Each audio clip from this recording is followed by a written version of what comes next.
paying my bills, riding my gears, getting up that hill. Kiefer Sutherland always knew branching out into country music was a risky business, writing and singing deeply personal songs and not knowing how his style of country rock would be received. You know, I think when I started touring, I felt that people might come to see a car wreck, and it was our job not to wreck the car. But that wasn't the case.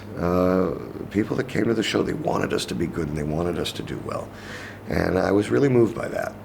And when you first took that step, it must have been quite a sort of brave moment. It was one of the scariest things in my life. I did a play called That Championship Season on Broadway for almost a year. And the last performance was no less nerve-wracking for me than the very first. But as an actor, you know, if your hand shakes, just put your hands in your pocket. As a guitar player, you can't do that. And I remember the first show I ever played, my hand was shaking so bad that it was bumping on the pickup of the guitar and making a thump sound. And I remember hearing someone in the audience laugh, and it made me so cross that I booked 3 more shows right away just to make sure I could get past that.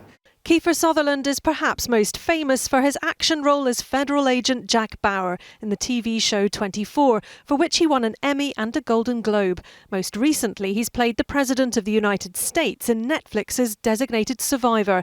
But over the decades, he's had success in a variety of roles, with early films like Stand By Me and The Lost Boys, The Three Musketeers and A Few Good Men. Someone asked me the other day if it bothered me that, you know, people would come to a show because they were a fan of 24 or something like that. And I was like, no, I don't care why you come. Thank you so much for showing up and giving us an hour and a half to 2 hours to try and turn you on to the music. And while he's now promoting his second album, he hasn't yet given up the day job.